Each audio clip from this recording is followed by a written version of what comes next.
Hey, welcome back to the pod. Today, Shelby and myself, we're going to be walking you through the wild world of AI and cybersecurity. So stay tuned and let's get briefed. Let's see, Shelby, kicking it off today. If you could live anywhere in the world for like 1 year, where would you live? I would want to say somewhere warm because I like warm places. What about, okay, South Japan, the South Island of Japan, where it's a little bit warmer and you can get immersed in the culture. That's my answer. What about you? I didn't really realize. Is Japan warm? Is the South Island of Japan warm? I don't know how warm it stays in the winter because, like, I know just a short distance away, the northern islands get pounded with snow. But Yeah. the South Islands, like the very southern island, I think is like kind of compared to like Hawaii. A lot of people have said it's like tropical beaches, stuff like Mm, that. I'll have to go. I need to do some research. If you'll excuse me, I need to go book a flight. yeah. Yeah. That could be cool. I've always wanted to do um, yeah, that part of the hemisphere. I've never really made my way over there, but yeah, I kind of imagined it being colder for some reason in my head. I'd really like to do, and this is would be like a really stressful year, like a whole year at Bora Bora in like one of those huts over the water. You know what I'm talking about? Okay, Like yes, one of yes. those water hut things. I mean, I don't know if it'd be as good as I imagine, but I feel like I would not be getting a lot done that year. So, But you so could get a great tan. yeah, You could that's see a lot true. of wildlife, swim every day. Yeah. And I don't know, there's just something too about like when I go to Hawaii or things like that that's like it like shifts your mindset to like tropical mode where you're like kind of, after the first 48 hours you just get like really relaxed, I feel like. So, With your aloha shirts, I thought you're always in tropical mode. yeah, well, You bring that probably vibe. yeah, probably I want to be, but I don't know if mentally I'm always in tropical mode as much as I should be. So, Well, I've got a story for you that's just going to pull you right down to reality, the ugly side of reality. You all ready? right, lay it on me, Shelby. What do you got? So I realized we cannot skip over this story. It is a little bit touchy because there are some feelings on both sides, but let's talk about the DoD versus Anthropic. Ooh. Hey, so just a quick recap for anyone who hasn't been paying attention. The Department of War, or AKA DoD, has some big beef with Anthropic. They said that they will contract only with AI companies who accede to any lawful use. Okay, and that's just what I read, but it's probably like a statement for all of their providers. I don't know if it's specific to AI companies or whatnot. So Anthropic has said, and we'll dive into it more, but Anthropic has said no, and Department of War said we don't accept your negotiations. That's a no from us. So the DoD has threatened to remove Anthropic from their systems, and they also threatened two other very heavy-handed consequences. One is to designate Anthropic as a supply chain risk. If that happens, that means that Claude is labeled as a security risk, which is wild because this has never been used against an American company before in our history. Okay, this is something that's reserved for US adversaries.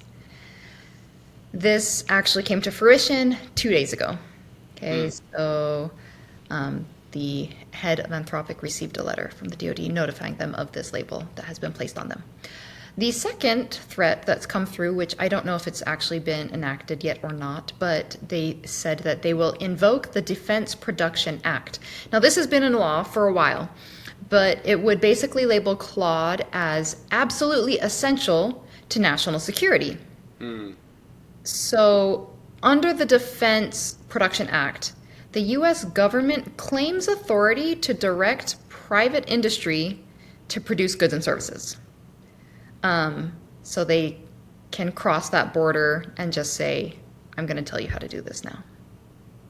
And just kind of take it over. When's the last time that they've done the Defense Productive Act? Ooh, that is a great question. I I do. feel like I don't want to say this because it's gonna probably be even more controversial than whatever the story is. But I feel like they did that in 2020 to force medical companies to make equipment that they were unable to source out of China anymore. And U.S. companies didn't want to make the equipment because it was less profitable than whatever else they were making. So like medical, like those N95 masks and things like that, right? So Gotcha. I don't know if that's true or not, but I feel like who was in administration at that time? Biden? No, this is before Biden. It was Trump again, huh? Man, we've really had some awesome, really success stories with Trump. He had the whole 2020 mess, and like, anyways, I feel like, I don't know, but I feel like it's pretty rare that gets, either of those things get invoked, right? Like the supply chain risk thing, the only other one I know of is Huawei. Isn't Huawei under the supply chain risk label? Oh, probably. That makes sense. But that's not a U.S. company. I know, it's like China based, and because they're And that's like, because of like hardware wasn't it sending beacons back home with info and stuff?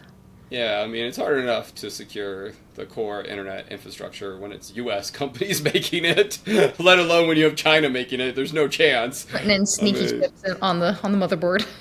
Yeah, I mean, no, I get like espionage is like a game that all the countries play, but yeah, I mean, you don't want to be putting like something. You wouldn't want to like take a router made by Russia and use that to like do your internet backbone. That's just Of course. Yeah, these are pretty these are labels that have a lot of consequences with them, right? So for hopefully sure. they're being used only in appropriate ways. So one thing that's kind of funny is it almost feels contradictory, with the supply chain risk label, they're saying you're a threat to our supply chain. And with the Defense Production Act, they're saying we absolutely need you. So it's almost like, well, which is it? It feels like you're just desperate and throwing anything at us. Like, we're just going to get you somehow. It just feels like Yeah. a petulant kid to me. Yeah. Not really I mean, logical. I feel like you got to pick one of those approaches and stick with it, because like it's either absolutely mission critical or yeah, I don't know. Right? Doesn't it feel I don't know. Like like you're playing I both could sides here? see invoking the act which says like, hey, this is mission critical technology. We need access to it, and we need to be able to do whatever we want with it, right? Like I could see that, but like marking them as a supply chain risk, that just feels like purely punitive, and like I don't think any court's gonna uphold that in the long run, right? Yeah. But in the short run, it's Yeah. gonna kill them, right? In the short run, it's gonna definitely give their competitors a huge edge. So Definitely. So let's talk. My bias is going to come out really quickly. We're going to see where I'm sourcing my information for this discussion. But let's talk a little bit more about like what they're clashing over. What are the exact points that are not being agreed upon here? So in a statement dated February 26th, written by Dario Amodei, is that how you say his name? I know I know Dario. That's Dario. correct. We'll stick with that. I don't ever say his last name. I just always say Dario. I say Dario and Altman. So, Okay. Dario. So he is the CEO and co-founder of Anthropic. He said, quote, "I believe deeply in the existential importance of using AI to defend the United States and other democracies and to defeat our autocratic adversaries." So he comes right out saying, I'm not trying to mess stuff up. Like, I believe we need this, right? And then he builds a case. He starts citing proof that he's not here to just cripple innovation or take away the government's ability to protect the United States and its interests. And he's building a case trying to say, I'm not trying to impose my objectives on the US government willy-nilly, right? So here are the evidences he gives to kind of build his case. First, he says Anthropic was proactive in deploying its models to the Department of War. They were the first AI company to deploy their models in the US government's classified networks. They are also the first to provide custom models for national security customers. And Claude is deployed extensively throughout the Department of War and other agencies for mission critical uses, including intelligence analysis, modeling and simulation, operational planning, cyber operations, and more. Anthropic has in the past gone against their own best interests in order to defend America's lead in this global AI rush. So what they did was they had to get rid of basically hundreds of millions of dollars worth of business by refusing to provide their services to the Chinese Communist Party. Furthermore, they have cooperated in stopping those Chinese government-sponsored cyber attacks, as well as advocating for export controls on chips to help kind of show their support for American first like AI capabilities before we start sending our chips elsewhere. So in addition to that, Dario also starts making statements saying that Anthropic understands, this is a quote, Anthropic understands that the Department of War, not private companies, makes military decisions. We have never raised objections to particular military operations. So I think this really strengthens his argument saying, I know my role. I am not the government. I'm not going to tell you how to do things.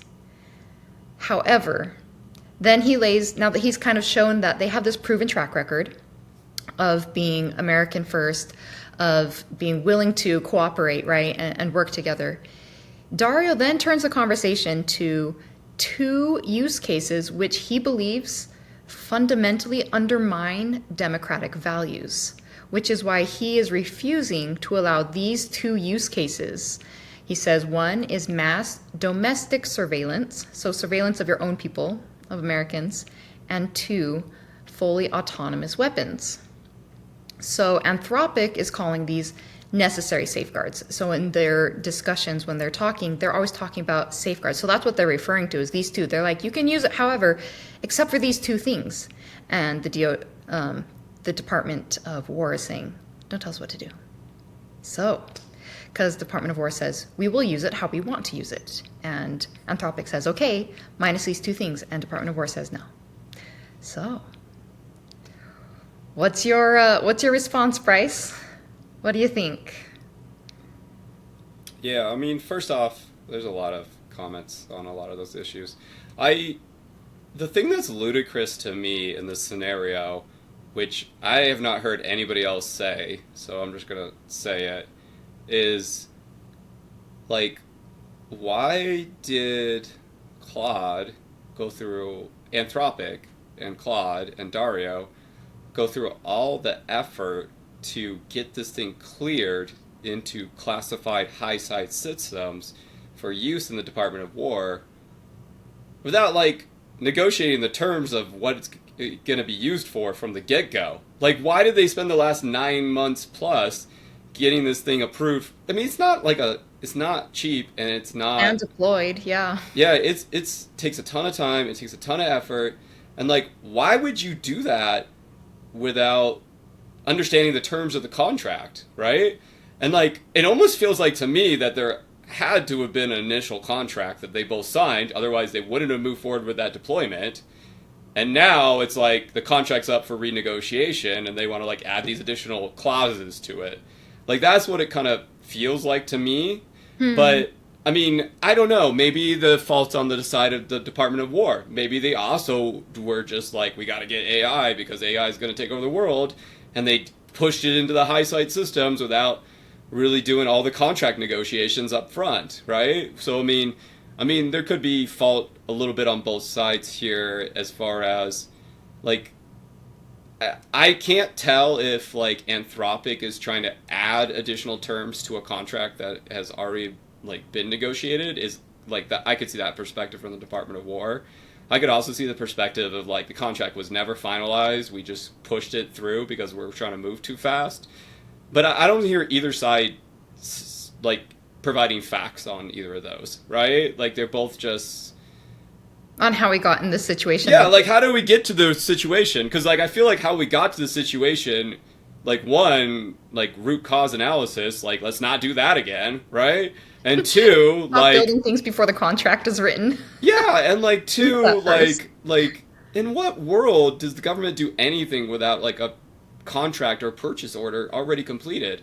I mean, I've never seen them do I mean, half the time, even when the purchase order is done or the contract's been awarded, it still takes them a year to do anything, right? So like, I don't know. Like I'm skeptical that there wasn't a contract in place, and my gut says Anthropic wanted to beat out OpenAI, so they just signed whatever was before them, and now they're at some recompete point, so now they're trying to renegotiate with additional terms. I also think like it's ridiculous to think that like Dario doesn't hate Trump. I mean, he publicly pushed out tweets on his social media telling people that they should not vote for Trump and they should vote for Kamala Harris and a bunch of other stuff like that.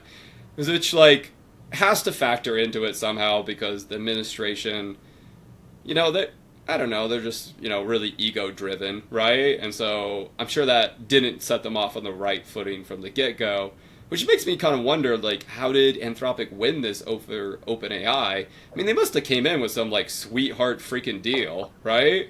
To win it, if they're coming in with, like, a stance of, like, our CEO publicly doesn't like Trump, right? And I think since Trump has won office, Dario has definitely minimized that. But, I mean, those things are in the public. You can go look it up, right? Like, it's not like...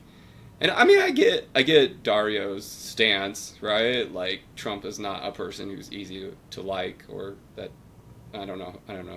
Some people love him, right? But on the flip side, like I don't think, like... you should let whoever's currently sitting in the presidential seat...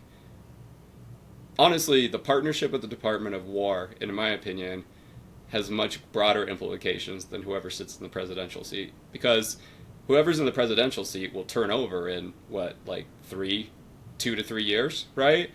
Where, like, you put a technology like an LLM in the middle, especially like an AI agentic technology, in the middle of a Department of Defense workflow, and that shit's never going out. I mean, there's a reason that they're like probably still have IBM mainframes in there, right? And stuff like that. Yeah. Like once you integrate it's hard shit, to kill. yeah, and it's like part of like a war operation or a logistics network or an analysis pipeline. Good freaking luck ripping it out, man. Like it's not happening. It's just too costly to do. And honestly, it's not a priority, right? It's like that system works, don't touch it, work on the new, right? So I mean, I think it's a little short-sighted to, like, kind of make decisions based on who's currently in the presidential office, right? Yeah, I mean, I think... So first off, I just have to say, whoever was negotiating these contracts prior to this event, like a year ago, when whatever, like, either on the government side or on the Anthropic side or on both, did a horrible job. 2... The Anthropic is they're a company, right? If they don't want to sell to the Department of Defense, like I feel like that's within their rights not to do, right? I just feel like it's kind of a jerk move to spend the last year saying you're going to partner with somebody and then at the last minute be like, nah, we're pulling out. But I mean, that's their prerogative. They want to do business that way. I mean, that's not a very good way to stay in business, in my opinion, but they can do that if they want. And, if the shareholders of Anthropic don't love that, then Dario may not be CEO anymore, right? So, like, I mean, there's countermeasures there too, right? And I also feel like the Anthropic models are not that much better than OpenAI, right? Like there are times where they are better, right? And there are things that they are better at currently. But, like, the OpenAI models are, like, pretty one-to-one swappable.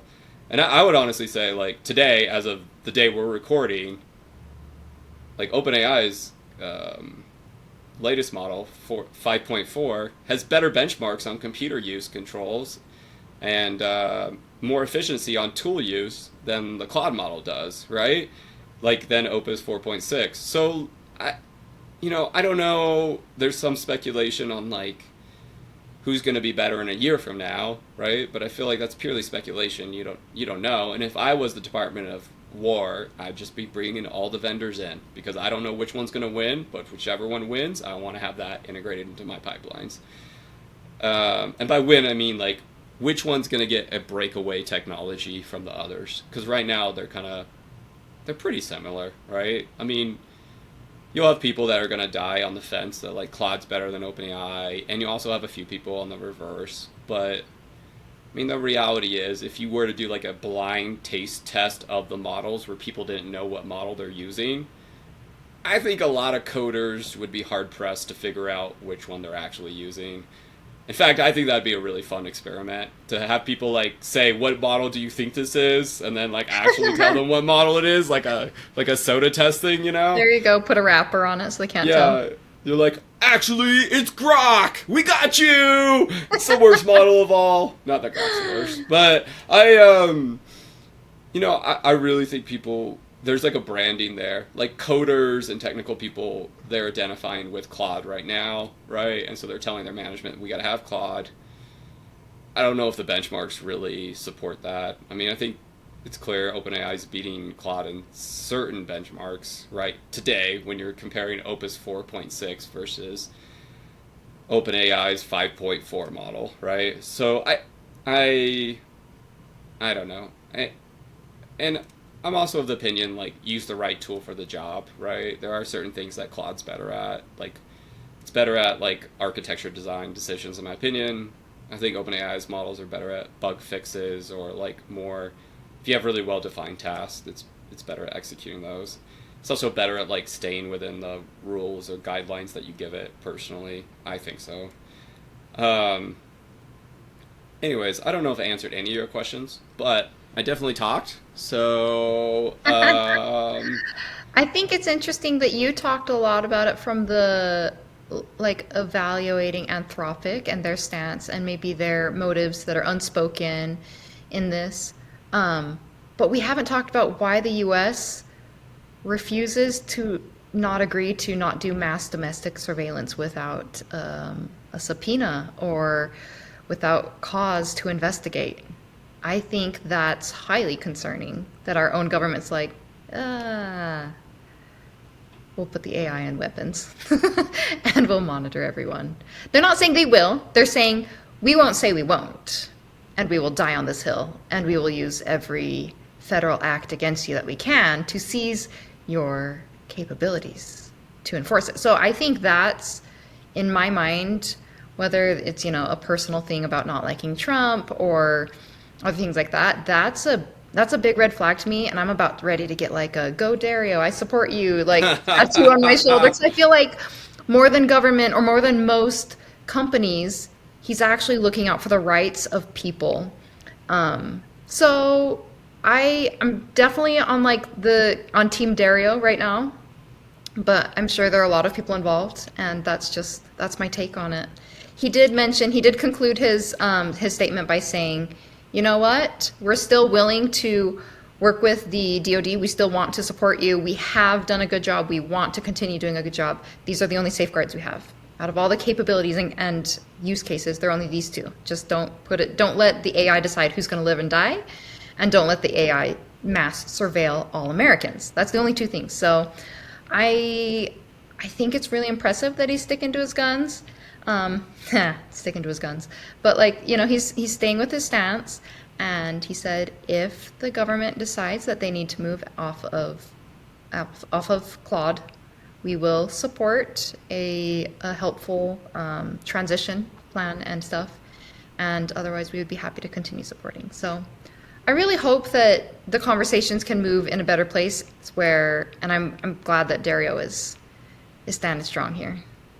So negotiate.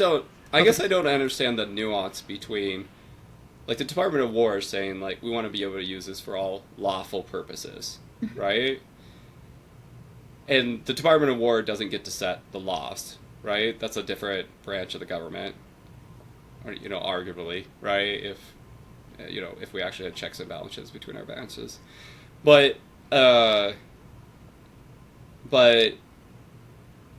I don't know.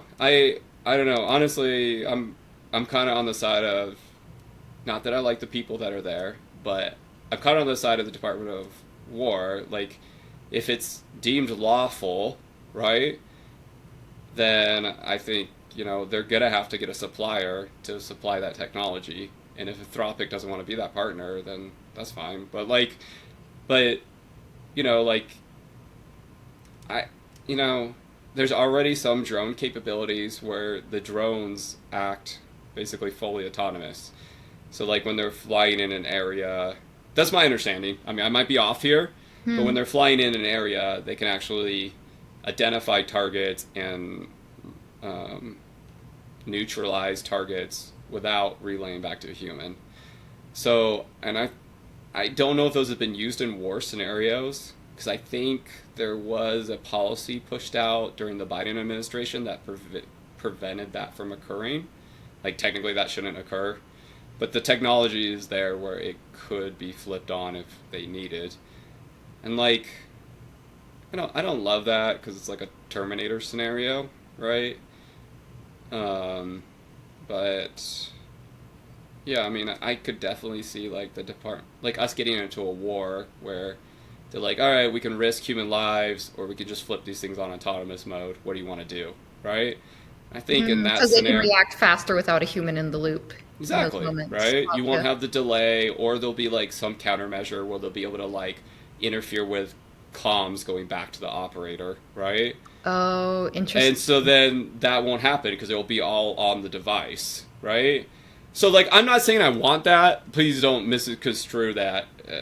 You're saying explaining why there's a use case, a slim use case where it very much makes sense. Is that what you're saying? Yeah, yeah. I mean, there's like, it's publicly documented that like certain countries have direct energy weapons that are powerful enough to blind humans, right? So like, would you really want to send a bunch of humans in to like invade a country that's gonna just blind all your troops, right? Like, no. But like, I don't know. I don't know. I'm just saying, like, if you're gonna damage people versus let bots go loose, I could see Okay, an that's a good argument counter there. argument. And I honestly, I'll make the argument on mass surveillance too. Like, I don't think people like mass surveillance because they feel like they have a right to privacy, which they kind of do, right? But on the flip side, like, I think everything in life has got to be like a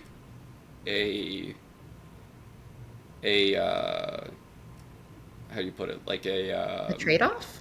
yeah, like a trade-off, like a measured approach, right? Like if you were like, hey, I get you Osama bin Laden, but I got to spy on everybody in America for one day.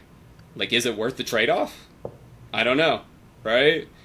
I don't know, but I mean, we tried to get Osama bin Laden for like what 7-8 years, and like we just could not get the sucker, right?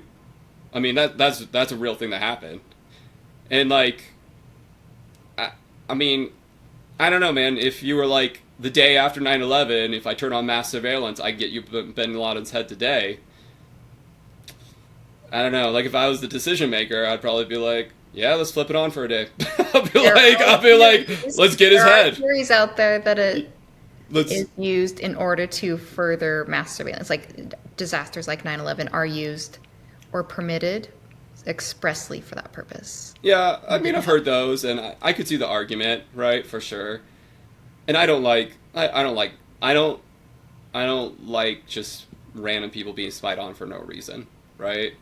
But like, it's pretty freaking hard to find somebody if they have like a network of people that are willing to protect them, and those networks are all using burner phones and they don't use them longer than 24 hours. I mean, like, how are you going to get the person at that point? And that's basically the Osama bin Laden scenario, and that's why it took us like 7-8 years to get him, right? Oh, It's like, I don't know that detail. oh, okay. Anyways, I think that's public. Okay, so cool. All right, well, let's move on to the next thing. So I just think, like, everyone wants people's head. They're like, I want Osama bin Laden's head, but I don't want you to like actually use the capabilities you have access to, right? And like, I'm like, at some point you gotta choose it, man. Like, there are people out there that understand how to stay hidden, and so like, I don't know if this argument's really making any sense at this point, but all I'm saying is I could see a scenario where I would be in support of doing mass surveillance under a very limited time window, right? But I don't know. I also understand that's a slippery slope, and so people probably like don't love that. So Well, thanks for joining Shelby's gonna me for my die. fiery topic of the day. And Shelby's for gonna die on the Dario Hill over here. So. Oh yeah, I'm always team privacy. Go team Always team privacy. privacy. All right. I'll be on But the thank opposite you. end. What news stories do you have for me today? Um. Well, let's see. OpenAI and Anthropic, they've released some cool tools lately, specifically to aid in the cybersecurity space. And so, what do you think the biggest breakthrough for cybersecurity is going to be in 2026?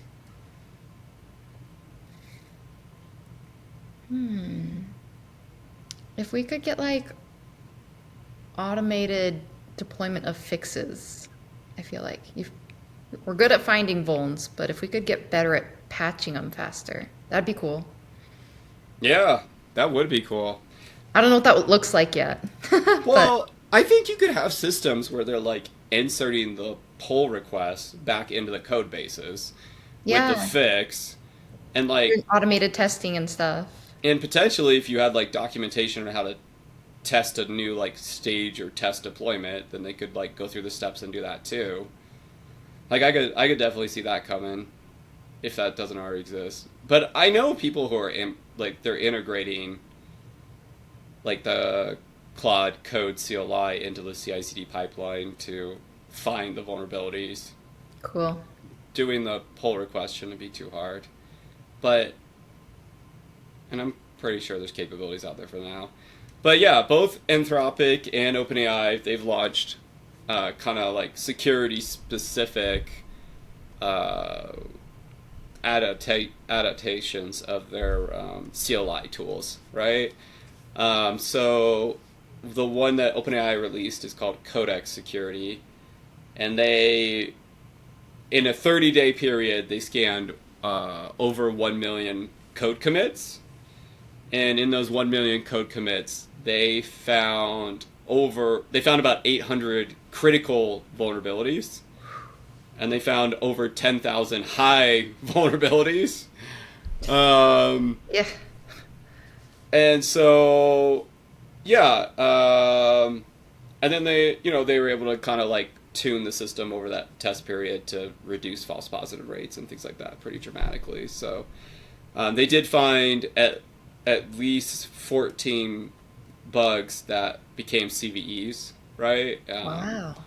And some of them were in like the Chromium project, which is like the Chrome browser and things like that, pretty much a lot of people are using these projects. They also found a CVE in the OpenSSH library, right? And things like that that's used everywhere. Claude or Anthropic released Claude Code Security. I don't remember if we talked about that or not, but one tidbit that's kind of interesting, which might feed into future discussions, is they actually used Claude Code CLI in a CTF competition at the Pacific Northwest Laboratory, PNNL, right, up there in Washington State. So they didn't discuss how good or bad it did in that, but they said that their tool found over 500 different vulnerabilities across different code bases. So I'm kind of with you though. Like, it's cool that they're finding all these bugs. It'd be a lot better if they were like also like doing the pull request with the fix, because I feel like for every bug found, sometimes you can fix them quickly, but usually it takes you 10 times longer to fix it than it does to find the bug. Let's go into a backlog. Yeah, exactly. And you're like on the other side, like it's scary to give pull request permissions to a bot, right? Yeah, I mean you could have human review in there, but like I don't know. Every team's got such a backlog of work to do that I don't know. It's nice you can find a lot more bugs, but it'd be even better if you could actually help engineers implement the fixes. So, all right. Well, that's what I got for you. We're gonna be O days are gonna be up this year. 2026 is gonna be the year of O days. So. Yeah. So my next topic is it's gonna just piggyback off of that, because I want to talk about like people's like opinions about the future of bug bounty in an AI world. Like, what? How's that going to affect things? Because, it could go this way, it could bifurcate, right? I'm taking these thoughts from a guy named Joseph Thacker. He's a full-time bug bounty hunter. He submitted over 1,000 vulns and stuff. And he shared his thoughts that it's his opinion that top-tier bug bounty hunters are already making AI agents to find bugs faster. So if we kind of go through the thought process of like, okay, well, what does that lead to? He says he kind of suspects that companies are adopting hack bots. That's what he's calling them. That's his term for like your AI bots that are doing like red team kind of activities or pen testing activities for both code review and dynamic testing. And then I was looking at some opinions from a guy named Clint Gibler. He writes the TLDR Sec newsletter that I follow.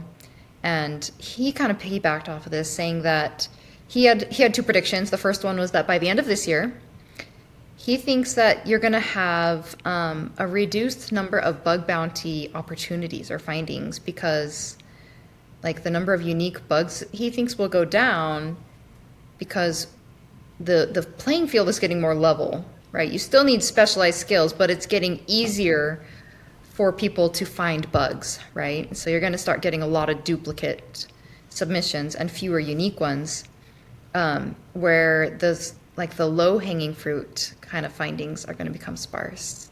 So that'll be interesting to see. I don't know, what do you think? Do you think that's spot on? Would you make any changes to that prediction? Yeah, I mean, look, I haven't had time to really be involved in bug bounty, but I'm friends with a lot of like younger people who are like more college age or just got out of college, and a few of them were actually doing bug bounty throughout college to help pay for their college bills, right? Awesome. So like they were literally paying off their debt through bug bounty, and they've both, the two that I've talked to have both expressed like pretty strong discontent with the current state of bug bounty, saying like basically it's all become like AI agents, and like it's hard to get through the noise now, right? To like to find something meaningful that's actually going to pay you money that's worth your time of like spending your whole weekend on it, right? Oof. And I mean, I've already felt like they were not getting paid great, like they'd pick up like a few $100 each weekend and we'd work all weekend on it. So but every bit helps when you're negative, right? Or you're starving college student. So Yeah. I get And it that feels like it does aspect. build your resume. If nothing else, like those are some pretty cool skills they're developing. Like I gotta hand it to those college kids. That's pretty cool that they're doing that. Yeah. Yeah, but how are they ever going to compete Really against well. like a person who's like, I don't know, like has a bunch of AI agents that are burning tokens like crazy? Like, I mean, maybe they will, but it's definitely going to like flood the market with like submissions, right? I don't know. Yeah. I don't know. I guess there's So two sides to then, that. yeah. No, thanks for sharing that insight. That's interesting. The second prediction from Mr. Gibler was that in 1 to 3 years, security companies will have products that outperform everyone except for the best bug bounty hunters. So we're gonna have this big, probably like skills gap, right? Because it's, the low hanging fruit, the stuff for beginner bug bounty hunters and researchers is gonna not quite be there, but there still might be the rare or maybe less common findings that are more severe and then require a lot of extensive knowledge. But it might be a little bit harder to justify being a full-time bug bounty researcher. So those are just his thoughts. Um, I definitely think that, look, my belief on AI is that it's a kind of like Jagger technology. Where it's like super good at some things and some things it's not that good at. And I do think the things it's not that good at, it could get better at in the future, but it could also just never get good at those functions. Um, but I mean, there's so many like easy things that people get paid. Not that it's easy to find them, but like they're relatively low from a technical sophistication that people are getting paid on bug bounty submissions for. And yeah, I gotta imagine all those are gonna dry up, right? Like that's not gonna be a thing anymore. Um, so yeah, I definitely think like in general, like yeah, a lot of the bug bounty attack surface is gonna drop. The AI agents are gonna eat up a lot of the bug bounty attack surface. There'll Yeah. still be room for some bug bounty people out there, but it's not gonna be like it was over the last 10 years for sure. Yeah. And this is a prediction I don't have a source for, but they had kind of mused like, well, companies that are accepting bug bounties, like HackerOne and other things like that, right? These platforms that are accepting these bounties, doing the triage, validating the findings, they're in a really good position, and they probably know it, to train their own models on how to develop and find vulnerabilities, right? So that'll be interesting to see what news comes out of like HackerOne or other bug bounties in the next couple of years, and see if they come up with something big in that sphere. That's Yeah, proud of that. there is some like there is a train of thought in the AI community that essentially, and I don't know if this is going to end up being true or not, but like essentially building specialized models is a waste of time.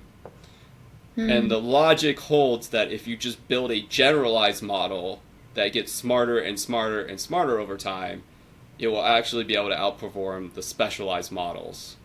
So, I'm not sure if this is like this is like basically a theory, right? Like it's not proven either way at this point. Okay. And so yeah, one could make so you get one side of the camp that's like if you have proprietary knowledge bases, and then you can bake a model that you're going to have a competitive advantage, and I can definitely see that point of view, right? Which is essentially what you're saying. Yeah. But then you get like kind of the major labs like the OpenAIs and the Anthropics and the what of the world, and they're like more pushing the narrative of like we're just going to build something so smart it'll be able to do anything, right? And now that I say that out loud, it sounds a little outrageous. So that's probably just a ploy from them to boost their stock Their marketing price. department was like, say Yeah, this. yeah. That sounds more like a ploy now that I say it out loud to boost their stock price. But I mean, in general, the generalized models have gotten really good. Like math. An example that people give is like at first people built specialized models just to do mathematics because math in LLMs was horrible. But as the general models got smarter, there's no need for a specialized math model now because the generalized models are smart enough that they will solve the most math problems anyways. So, anyways, Cool. I don't know. We'll see. I still think like at some point, like when the generalized models, if they ever stop like, doubling each year or whatever, like if they plateau, then a specialized model with specialized data set that would boost off of that probably makes a lot of sense. I don't know. I'm just ranting now. Sorry, Shelby. So, Excellent. you ready for more rants? But this time, rants are about threat hunting. There's a couple articles that came out about threat hunting related to AI. And in one of the articles, they made a claim. What percent of ransomware campaigns do you think are using AI right now? 90?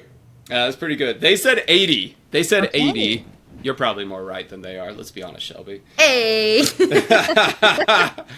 So, I mean, they kind of talk about in some of these articles, like the paradox that like security teams are in.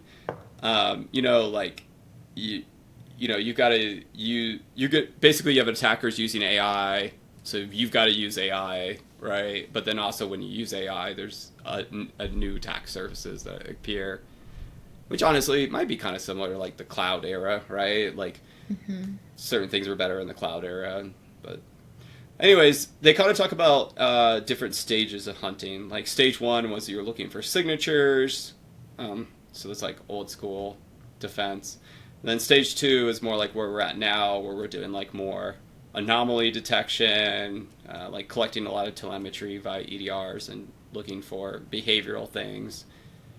And then where they think the future is kind of this stage three where you use AI systems to be more predictive about the future. And I guess you see some systems leaning into this a little bit, like there are some products that try to come up with a risk score based on what the user is doing on the system or how risky the user is, which generally are like, the more technical the person is, the more risky they are. That's what it usually effectively ends up I was being. gonna say they're running admin stuff and Yeah, it's like this dude uses terminal all day long. Huge risk. I'm like, I don't know if these products really are good at their just jobs. sysadmins are logging into lots of machines.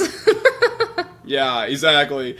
Yeah, which like one hand you'd be like, yeah, that's risky, and then on the other hand you're like, yeah, that's his job. Like Yeah. it's like when people get angry at like the HR department for opening resumes, right? They're like, you failed the phishing exam, and the poor lady's like, all I do is open people's resumes. Like, what am I supposed to do? Like, Yeah, no, I feel that was my only gripe with like the whole like UBA thing, like the user behavior analytics and stuff. I'm like, well, yeah, it's very context specific, right? yeah, yeah, and and you just never know like what did the person's boss ask them to do that day, right? You don't have that context of like what the person's working on. It'd be interesting if there's some way to tie that together. But anyway, so there's an evolution in threat hunting and where they think that's going to go. There's also like an evolution in agents where agents initially were doing very specific tasks, and then now we see a lot of like almost like pairing with the agents to do things. Like a lot of reasons that people like Claude Code CLIs, because you tell the agent to do something, and then it kind of checks back in with you when it doesn't understand what it needs to do next, or things are failing, or things like that. And then like the best is like if you're able to get like an AI agent just be like fully autonomous and do everything for you, which I don't think anyone's really cracked that yet. So and I think it really the articles talk about like how some of this comes down to really what we just talked about with the UBA stuff, which is like, it's not like a compute problem. It's really not even like a context problem with the models. It's the model doesn't understand what specifically is going on inside your business, right? And so how is the agent going to be able to make correct decisions based on that? So anyways, I thought there were some interesting things here. Mostly that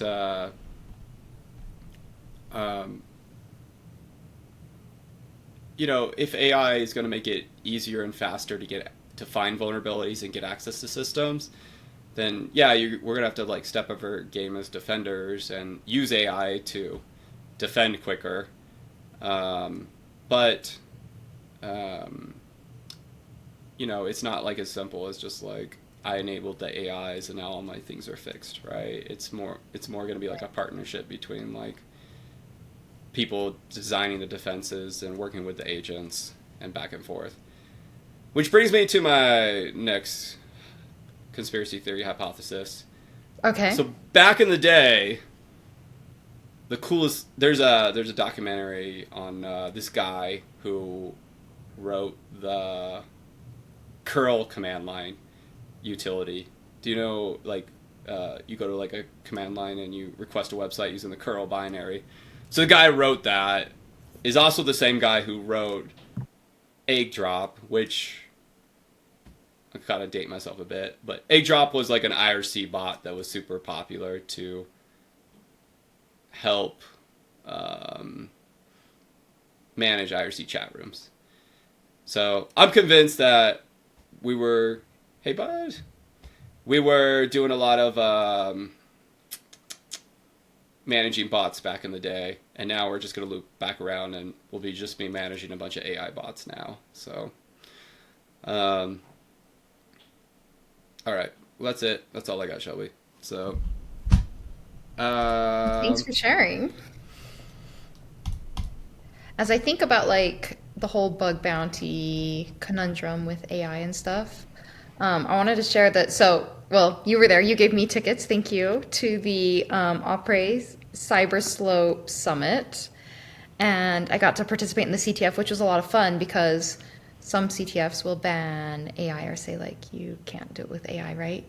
But whereas this CTF highly encouraged it. In fact, you're expected to use AI as you solve the different challenges.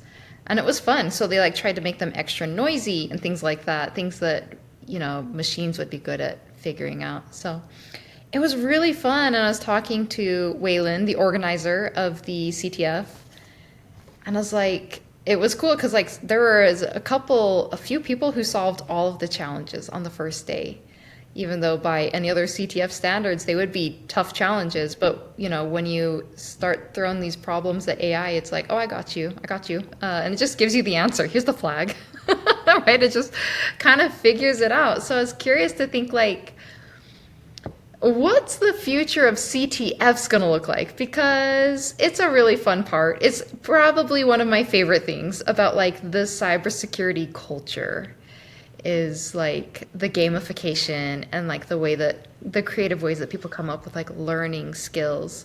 So I love CTFs. But I think they're going to have to really change how they work, right?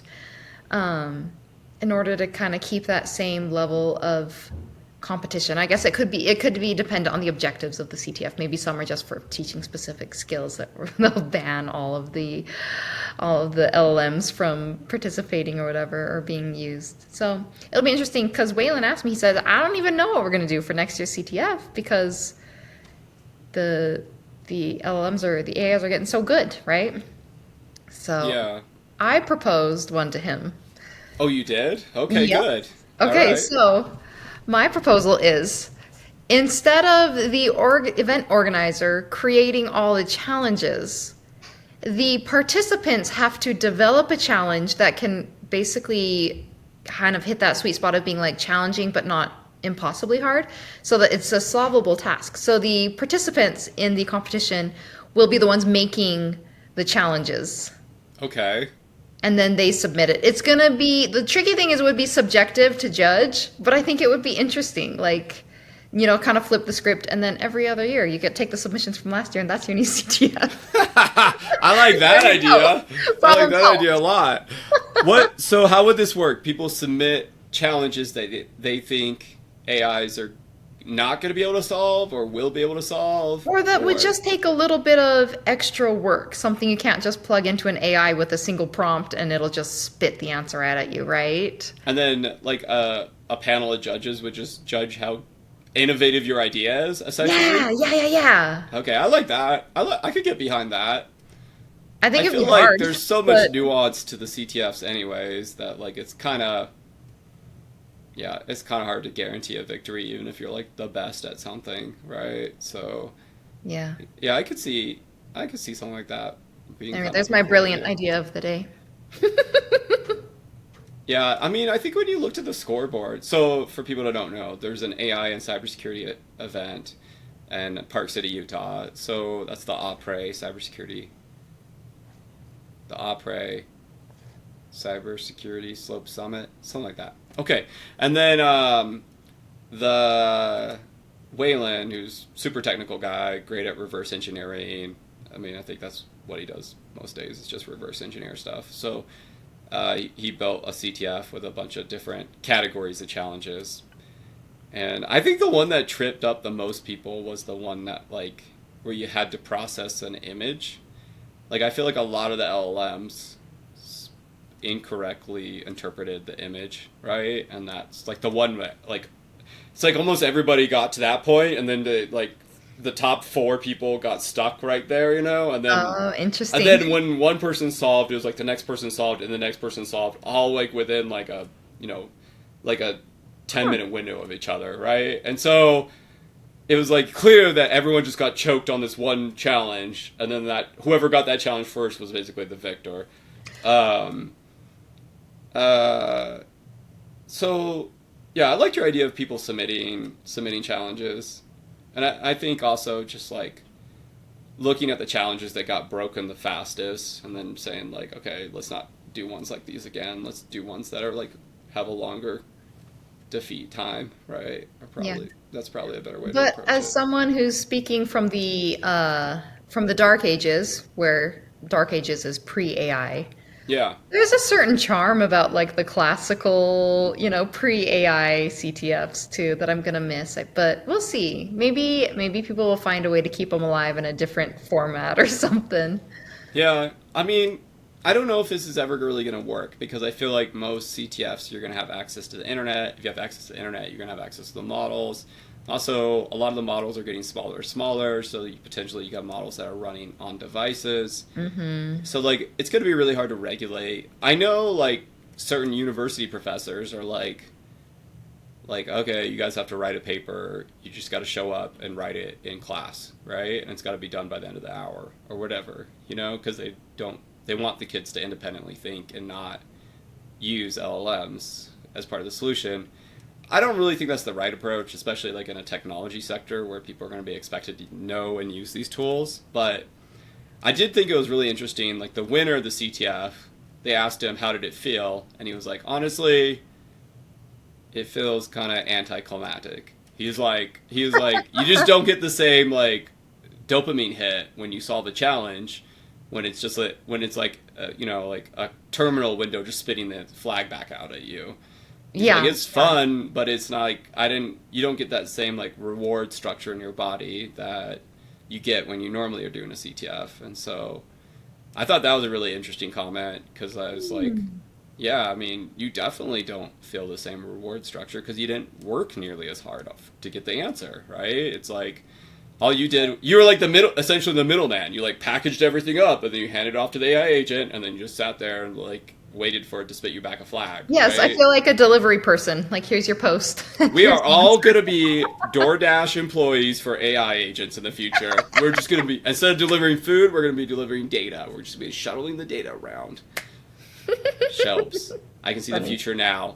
AI dash. Data dash. Data dash. I'm trademarking that right now. Nobody take I'm trying that. to figure out what we humans are really good at. It's given me a little bit of a a moment for reflection. Yeah. We can come back to that another day. I don't know what we are good at, but I can tell you what I enjoy doing, and that is video games, Shelby. Yes, I've been playing a new video game, Dragon Quest VII Reimagined. I don't know if have you ever heard of the Dragon Quest video games? No. They're like they're very big in Japan. I will tell you that. And they're one of the original kind of like real-time strategy game, not real-time strategy, like RPG type games, right? Role-playing games. Like I think Dragon Quest 1 technically came out before Final Fantasy. Don't quote me on that though. But you know, they both came out pretty similar time eras, kind of like the NES time area, right? And then they kind of iterated on that, where I feel like the Final Fantasy series kind of got more traction in the US, where the Dragon Quest is, like, a lot of them didn't come over to the US till later. But anyways, they've overhauled the Dragon Quest VII game. Yeah, and it's actually, like, it looks pretty good. The battle system's, like, pretty smooth. It's, like, pretty enjoyable. So, anyways, that's what I've been working on lately. If you guys like old school RPGs, I definitely recommend you check that out. And they did a bunch of voiceovers in it, too. So, if you don't like reading text as much, you don't have to read if you just want to listen. But, I'm a little impatient, so I just end up pressing the button anyways. They'd start talking, and then I've already read the lines. I'm like, next. But, What's going on? Yeah, exactly. I'm like, I just get to the point where I beat up dragons. That's why I'm here. I'm here to slay some dragons. So, Excellent. all right. Well, anything else, Shelby? Were you good? I'm all done. I don't want to keep you from Dragon Quest. It sounds like you've got some dragons to get to. Yeah, I'm about to do that right now. You know me. All right, well, that's the briefing for today, folks. Thanks for sticking around. Remember to hit that subscribe, hit that like button. Definitely leave a comment below. Which team are you on? Are you on Team Dario or Team Destroy the World? You know, like, which one are you going to be on? I mean, let's just be honest, okay? Try to stay safe out there. We'll see you in the next one. Bye. Bye.